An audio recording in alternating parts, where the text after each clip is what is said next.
Welcome friend in our channel. Today we study mathematics. तो mathematics में हम first chapter पढ़ेंगे क्लास 10 का। तो सबसे फर्स्ट चैप्टर आपका है रियल नंबर। तो इस रियल नंबर में हम बहुत चीज़ें पढ़ेंगे जो रियल नंबर से इंक्लूडेड हैं। तो पहले मैं आपका बना दूँगा कि रियल नंबर आखिर है क्या, व्हाट इज़ रियल नंबर। तो real number is the set R is, एक सेकेंड, ये जो सेट आर है इसको डबल लाइन से दिखाने का मतलब क्या होता है कि R is a universal set. R को यूनिवर्सल में दिखाया हूँ, ठीक है। एक प्रॉपर सेट को, रियल नंबर को दिखाने के लिए यही तरीका होता है, ठीक है। तो the set R is collection of R rational and irrational numbers. मतलब सेट आर आपके पास क्या है, कलेक्शन है, रेशनल और इरेशनल नंबर का कलेक्शन है। Then set R is set to be real number. तो सेट आर को हम लोग क्या कहेंगे, रियल नंबर। तो एक्चुअल में बताया जा रहा है कि एक सेट हमारे पास है, कोई भी सेट है। यहाँ पे एक्चुअल में नाम आर हमने एज्यूम किया है, तो आप आर की जगह कुछ भी एज्यूम कर सकते हैं। तो ऐसे जो भी सेट होंगे आप उनके नाम कुछ भी एज्यूम कर सकते हैं। तो वो अगर रेशनल और इरेशनल नंबर दोनों नंबर का कलेक्शन किए रहे होंगे तो ऐसे सेट को हम लोग क्या बोलेंगे, रियल नंबर बोलेंगे, ओके। फिर इसका क्लासिफिकेशन पढ़ते हैं, क्लासिफिकेशन ऑफ रियल नंबर। तो रियल नंबर, सबसे पहले रियल नंबर, फिर ये डिवाइड किस में हुआ, दो नंबर में। क्या, पहला रेशनल नंबर, सेकंड है इरेशनल नंबर। एंड उसके बाद फिर हम आते हैं रेशनल नंबर। रेशनल नंबर हमारा फर्दर डिवाइड हुआ किसमें, इंटीजर नंबर में, होल नंबर में एंड नेचुरल नंबर में। मतलब रियल नंबर हमारा रेशनल और इरेशनल में, फिर इंटीजर, फिर होल, फिर नेचुरल नंबर। थोड़ा सा रेशनल नंबर समझ, हम थोड़ा थोड़ा समझेंगे क्योंकि आपने पिछली क्लास में सारी चीज़ें पढ़ चुके होंगे, क्लास 9-8 में भी। तो रियल रेशनल नंबर क्या होते हैं, मतलब कोई भी नंबर जो p बाई क्यू का फॉर्म लिखा हो और q is not equal to 0, इस फॉर्म का जितने भी नंबर होंगे वो क्या बोलेंगे, रियल नंबर। q 0 नहीं होना चाहिए, बाकी q की वैल्यू कुछ भी हो सकती है, 1 2 3 4, मतलब 2/1, this is the rational number. And 1 यहाँ पे लिखे हैं, लेकिन कोई मैटर नहीं, आपको पता होगा। तो 2 वैसे क्या दिख रहा है, एक इंटीजर भी दिख रहा है। तो बात क्लियर होगी कि नहीं होगी कि 2 बाई मतलब क्यू, p बाई क्यू के फॉर्म का जो भी नंबर आप लिखते हैं सारे किसमें आएंगे, रेशनल नंबर में आएंगे, ठीक है। और सेकंड होता है इरेशनल नंबर। इसमें भी वही बात होती है कि p बाई क्यू का जो फॉर्म होता है और q नॉट इक्वल टू 0, ये तो रेशनल नंबर ही होता है, ठीक है, सॉरी रेशनल नंबर ही होता है, हाँ सही होगी। बट इसमें रेशनल में थोड़ा सा डिफरेंट ये होता है कि जो p बाई क्यू को फॉर्म होता है, इसका जो सोल्यूशन होता है, ये सोल्यूशन हमें परफेक्ट नहीं मिलता है। परफेक्ट कहने का मतलब है जैसे कि 1/2, इसका सोल्यूशन में 0.5 मिल जाएगा। मतलब कहने का मतलब डेसिमल में मिले, किसी भी फॉर्म में मिले, किसी भी फ्रैक्शन नंबर का हमें सोल्यूशन अगर हम उसको सॉल्व कर लें डिवीजन के मेथड से, तो अगर 0.5 में मिले, किसी भी फॉर्म में हमको मिले, एक्सेप्टेबल है। बट अगर यही फॉर्म 0.5 इसके बाद फिर मैं नंबर अब काउंट करता गया, मतलब कि जो टर्मिनेटेड ही ना हो, बिल्कुल आगे बढ़ते जा रहे हों, तो ऐसे नंबर को हम लोग क्या बोलेंगे, इरेशनल नंबर। एग्जाम्पल में एक पाई हम समझाते हैं, पाई इक्वल टू 22/7। तो ये जो 22/7 है पाई की वैल्यू, आप यहाँ से इसको वैल्यू मेजरमेंट कर सकते हैं 22/7 की, कि इसकी वैल्यू क्या होती है 3.14। फिर कैलकुलेट करते जाओ और आपकी वैल्यू मेजरमेंट होती चली जाएगी। तो आप देखोगे कि कहोगे नहीं, इसकी वैल्यू तो डिस्क्रीट, सॉरी इसकी वैल्यू आपको टर्मिनेटेड ही नहीं है, ये आगे बढ़ता जा रहा है और बल्कि इसमें रिपीटेशन भी नहीं हो रहा है। तो ये क्या आपको बता रहा है कि वाकई में इरेशनल नंबर है। सेकेंड बात आते हैं इंटीजर की। तो सारे नंबर कहने का मतलब क्या हो, जो 1 2 3 एंड 0 एंड फिर -1 फिर -2। सबसे पहले यही समझते हैं, 0 1 2 3 जितने भी नंबर ये आपको आते हैं, 0 1 2 3 4 5 6, और फिर इधर से माइनस नेगेटिव साइन में, ये सारे इंटीजर नंबर होते हैं। इनके बीच में जितने भी नंबर होते हैं, डेसिमल नंबर, जो कि हम रेशनल नंबर कह सकते हैं, वो नंबर एग्जिस्ट नहीं करेंगे। उसमें इरेशनल नंबर भी आएंगे, रेशनल भी आएंगे, बट वो नहीं एग्जिस्ट करेंगे, सिर्फ 0 1 इंटीजर, मतलब परफेक्ट नंबर। सेकेंड है होल नंबर। होल नंबर क्या होता है, तो होल नंबर मतलब एक ऐसा, होल वर्ड ही आपको क्लियर रखिए, एक ऐसा नंबर जिसको हम लेकर किसी भी नंबर का फॉर्मेशन कर सकें। तो आपके पास होल नंबर में आता है 0 1 2 एंड डॉट डॉट डॉट, इसमें भी वही आता है डॉट डॉट डॉट। तो आप 0 1 2 3 4 5 6 9 10, मतलब इन सारे नंबर को आप कोई भी नंबर बना सकते हैं, आपको कोई दिक्कत नहीं होगी। तो दिस इज, इसलिए इसको होल नंबर कहा गया। फिर नेचुरल नंबर। नेचुरल नंबर मतलब क्या, कि जो संख्याएं जीरो, मतलब होल नंबर में 0 है एंड नेचुरल नंबर में 0 नहीं होता, उसको नेचुरल नंबर बोलते हैं। That's all, okay. तो अब सेकेंड हमारा है यूक्लिड डिवीजन लेमा। मतलब ये आपके चैप्टर में पढ़ा हुआ है एनसीईआरटी के लिए। तो ये सबसे पहले समझते हैं कि डिवीजन लेमा आखिर है क्या। तो तो ये एक ऐसा सिस्टम है, मतलब कह सकते हो कि एक ऐसा थ्योरम है, आप थ्योरम अभी पढ़े होंगे कुछ, ये एक ऐसा थ्योरम है जिसकी सहायता से हम रियल नंबर में आप कुछ चीज़ जो पढ़ते आ रहे होंगे कि ये आखिर कैसे होता है, आखिर ये क्या होता है, वो क्या होता है। जैसे एक एग्जाम्पल से मैं आपको बताना चाहूँगा कि क्वेश्चन एज यही होता है, आप पढ़ेंगे अपनी पिछली कक्षाओं में कि किसी भी नंबर में अगर आप 2 से मल्टीप्लाई करते हैं, वो नंबर इवन हो या ऑड हो, हमेशा आपको क्या मिलेगा, इवन नंबर मिलेगा। तो वाई हमें इवन क्यों मिलता है, व्हाट इज रीजन, कि अगर हमारे पास नंबर कोई एक्स है और इसमें हम लोग मल्टीप्लाई करें 2 से, तो ये नंबर ऑलवेज हमें क्या मिलेगा, इवन मिलेगा, वाई इवन मिलेगा। तो इसको हम प्रूफ करेंगे इवन डिवीजन लेमा से, ठीक है। और इसका यूज हम लोग करते क्या है, एचसीएफ निकालने के लिए, हाईएस्ट कॉमन फैक्टर, ठीक है। तो पहले समझते हैं क्या है। It says any positive integer A can be divided by another positive integer B in such a way that it's leave a remainder are.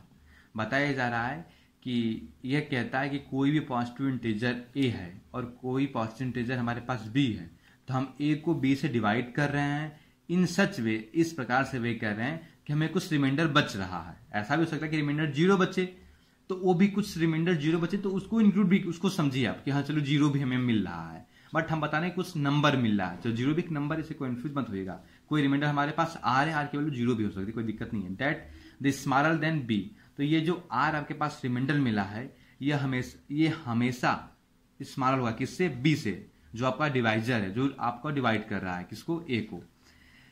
It is use mainly to compute the HCF of 2 positive number integer. मतलब ये हमेशा use किस लिए किया जाता है, 2 positive integer का number का एचसीएफ निकालने के लिए, ठीक है।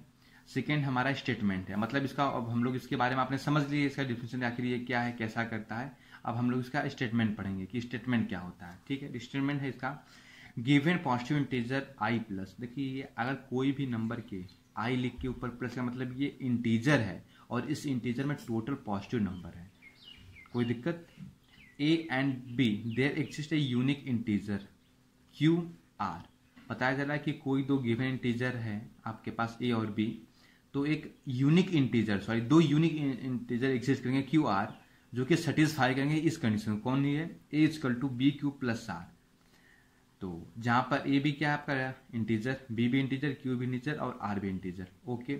ए बी आपको गिवन होगा, क्यू आर आपको मैनेज करना होगा, मतलब कि आपको ऐसा रियल इंटीजर मिलेगा जो कि सिस्टम को क्या करेगा, सेटिस्फाइड करेगा, ओके। और ये जो आर है, ये आर क्या है, ये रिमाइंडर है, यही पे आर है, यही क्या रिमाइंडर है, तो ये हमेशा किससे छोटा होगा, अपने बी से, यानी डिविजर से। देखिए बी हमेशा बी से क्या छोटा है और 0 से बड़ा है, 0 के इक्वल भी हो सकता है, मैंने बोला ना कि आर की वैल्यू 0 भी हो सकती है, okay. To obtain the HCF का फुल फॉर्म क्या होता है, हाईएस्ट कॉमन फैक्टर, आपको पता होगा इसलिए मैंने लिख दिया। ऑफ 2 पॉजिटिव इंटीजर से C and D with C is greater than D, एक रिलेशन है, सी भी बड़ा हो सकता है, डी भी बड़ा हो सकता है, कोई कंपल्सरी नहीं कि सी ही बड़ा हो, कोई दिक्कत नहीं। अगर मैं यही लिख दूं कि डी ग्रेटर देन सी और इसको आपस में इंटरचेंज कर लूं, C D and C doesn't matter, but एक वे मैंने लिखने के लिए ये यूज किया है। फॉलो द स्टेप फॉलोइंग, मतलब कोई आपके पास 2 नंबर पड़ गए, मिले गए होंगे, उनका आपको निकालना है, क्या निकालना है, एचसीएफ। तो कैसे आप निकालेंगे एचसीएफ, तो उसके लिए हम लोग थोड़ा सा पढ़ाई करते हैं, ठीक है, कोई दिक्कत। तो पहला स्टेप है आपका applying equivalent division lemma to C and D, so we find whole number Q and R such that, मतलब आपको क्या होगा, इक्विवेलेंट डिवीजन लेमा को ऑपरेट करना होगा, यही तो इक्विवेलेंट डिवीजन लेमा है आपके पास। इसका प्रूफ आपको नहीं कराया जा रहा है क्योंकि क्लास में इसका प्रूफ कराना सुटेबल नहीं है, आपको समझ में नहीं आएगा क्योंकि बहुत डिफिकल्टीज इसका प्रूफ। तो A equal to B Q plus R, यही आपके पास डिवीजन लेमा है, ठीक है। ये डिवीजन लेमा हम यूज करेंगे यहाँ पे, देखिए A equal to B Q plus R use किया हमने, C D Q plus R, देखिए सी डी आपको गिवन है, क्यू आर आपने अपने से मैनेज किया, और आर को तो डिफाइंड पता है क्या कैसे डिफाइंड है।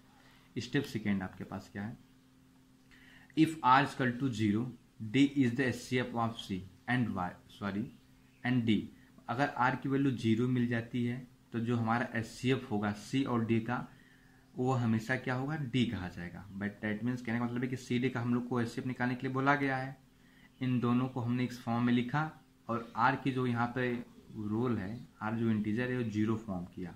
जब आर ने 0 फॉर्म किया तो हम बोल देंगे कि जो सी डी का जो एचसीएफ हो क्या है, डी है, ओके। लेकिन अगर R not equal to zero, अगर आप आर जीरो नहीं पा पाते हैं तो हम क्या करेंगे, apply the division lemma to D and R. तो हम डिवीजन लेमा फिर अप्लाई करेंगे डी एंड आर पर। अब हमारी डी एंड आर क्या होगा, चेंज हो गया होगा। अभी एग्जाम्पल से मैं इसको समझाऊंगा, थोड़ा आपको क्लियर होगा। स्टेप थर्ड, अब स्टेप थर्ड में हम लोग क्या पढ़ेंगे, continue the process till the remainder is zero, the divisor at this stage will be required HCF. मतलब हम लोग ये स्टेप को डिवीजन लेमा, मतलब डिवीजन का जो लेमा है फॉलो करते जाएंगे वन स्टेप, मतलब फर्स्ट सेकेंड थर्ड फोर्थ। एक ऐसा प्रोसेस आएगा कि जब आर की वैल्यू जीरो हो जाएगी तो हमारा क्या हो जाएगा, रिजल्टेंट मिल जाएगा। जब आर की वैल्यू जी होगी तो वहाँ पर डी का जो परफॉर्म कर रहा होगा नंबर, वही हमारा क्या होगा, एचसीएफ होगा। ठीक है, तो कुछ नोट है, नोट में क्या है, the symbol HCF C D, मतलब एक सिंबल एचसीएफ ब्रैकेट में लिखा है C D, denote the HCF of C and D etc. तो ये दिखा रहा है कि आपका ये डिनोट कर रहा है कि सी डी का HCF, okay, HCF C D का एचसीएफ। एक बात ध्यान में रखनी चाहिए कि पहले जो सी और डी में जो दो नंबर आप लिखेंगे तो पहला नंबर ग्रेटर होगा, दूसरा स्मॉलर होगा। ओके, अब एक एग्जाम्पल से हम इसको क्लियर करते हैं। एग्जाम्पल हमारे पास फर्स्ट है, यूज इक्लूजन डिवीजन वाली, यूज इक्लूजन एलॉर्थमिक to find the HCF of 455 and 42। तो सोल्यूशन स्टेप फर्स्ट हम एकदम स्टेप वाइज फॉलो करेंगे, आपको एकदम समझ में अच्छे से आएगा। कोई दिक्कत होगी तो आप कमेंट बिल्कुल कीजिएगा, ठीक है, हम पूरी आपकी मदद करेंगे। Using Euclidean division lemma write in the form C equal to D Q plus R. ये आपके पास फॉर्मूला पढ़ा हुआ है अभी लेमा का जो आपने पढ़ा, C equal to D Q plus R. C आपको गिवन रहता है और डी गिवन रहता है, क्यू और आर को आपको अपने से मैनेज करना होगा। 445 सी हमको मिल गया, डी कितना है हमारे 42, हमने इसमें 10 से मल्टीप्लाई किया, 35 से एडिशन किया तो हमें 445 मिल जाएगा। सेकेंड हमने स्टेप क्या किया, सिंस रिमाइंडर आर 35, रिमाइंडर हमको आर की वैल्यू क्या मिली 35, जो कि नॉट इक्वल टू जीरो है, देन अगेन अप्लाई लेमा, हमने फिर अगेन लेमा अप्लाई किया, C equal to 42, D equal to 35। Okay, तो अब हमने फिर लेमा लगाया 42 equal to 35 1 plus 7। Okay, in this R equal to 7, so again apply lemma. देखिए आर की वैल्यू 7 मिली, आर अभी भी जीरो हमारे पास नहीं हुआ है, तो हमें लेमा फिर से अगेन रिपीट करना होगा। ओके, तो देखिए अब हमें उस लेमा पे नहीं लगा तो फिर हमने लेमा अगेन अपडेट किया, क्या C equal to 35 and D equal to 7। तो फिर लगाया 35 इक्वल टू 7 क्रॉस 5 प्लस 0। देखिए यहाँ पे हमने 7 इंटू 5 से मल्टीप्लाई करेंगे तो हमें क्या मिलेगा 35, तो उसमें किसी नंबर का एडिशन करना नहीं पड़ेगा, पर यहाँ पे नंबर प्लस 0 लिखेंगे तो कोई इफेक्ट नहीं आएगा। और ये 0 क्या है, यहाँ पे आर कई जगह मतलब पोजिशन पे लिखा गया है, तो आर की वैल्यू क्या मिलेगी 0। In this R equal to 0, so we find our answer. Okay, R की वैल्यू 0 मिल गई, तो आर की वैल्यू जब 0 मिलती है तो जो डी यहाँ पे होता है वही डी क्या होता है हम लोगों का एचसीएफ। दस एचसीएफ 455 एंड 42 इज 7। ओके, ये हमारे पास फर्स्ट आंसर मिल गया। एंड सेकेंड हमारा एग्जाम्पल है, ये आपके एक्सरसाइज का एग्जाम्पल है। अगर आपको एक्सरसाइज टोटली लगाइए, अगर कोई भी दिक्कत होगी एक्सरसाइज में, कोई भी क्वेश्चन आएगा तो आप कमेंट बॉक्स में हमें जरूर बताइएगा, हम उसको सॉल्व करेंगे। ठीक है, एग्जाम्पल है to find HCF 225 in comma 135। Solution हमारा क्या है, here C equal to 225 and D equal to 135।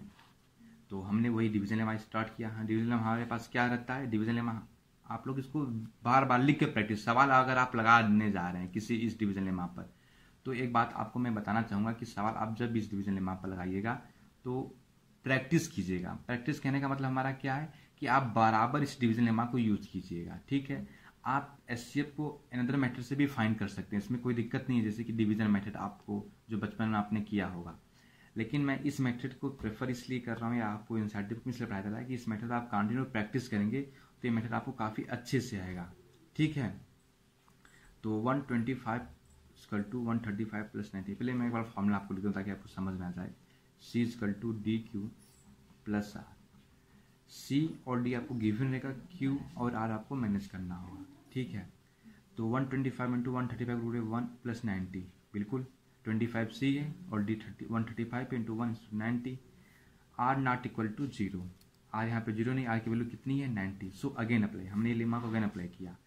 तो सेकेंड, अगर हम फिर सेकेंड बार लेमा को अप्लाई करने जा रहे हैं तो एक बार ध्यान दीजिए कि सी की वैल्यू यहाँ पे क्या होगी, तो सी की वैल्यू वही होगी जो डी की वैल्यू होगी 135, एंड डी की वैल्यू क्या होगी जो आर की वैल्यू होगी। मतलब C send to D and D change C change to D, गलत लिख दिया sorry, C D tends to C and R D, मतलब जो ये डी है किस में बदलेगा, सी, एंड आर किस में बदलेगा, डी में। मतलब कैसे प्रमोशन हो जा रहा है, मतलब जो डी का रोल कर रहा था उसका प्रमोशन सी के रोल करने लगा, और जो आर का रोल कर रहा था उसका प्रमोशन किसका रोल करने लगा, डी का। ठीक है, तो सी इजकल टू 135 और डी इजकल टू 90। ठीक है, तो देखिए फिर 135 इजकल टू 90 क्रॉस 1 प्लस 45, कोई दिक्कत, परफेक्ट है। अगेन हमने लेमा लगाया, क्यों, क्योंकि आप देखिए आर की वैल्यू क्या है, आर यही है, और नॉट इक्वल टू 0, आर की वैल्यू 45 है। फिर लेमा हमने यूज किया, लेमा यूज किया, क्या लिखा हमने 90 इजकल टू 45 क्रॉस 1 प्लस 45। ठीक, यहाँ पर आर की वैल्यू हमें क्या मिली, फिर अगेन 45 मिली, आर की वैल्यू अगेन 45 मिली, मतलब R is not equal to 0।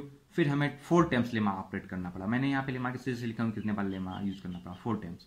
45 is equal to 45 गुणे 1 प्लस 0।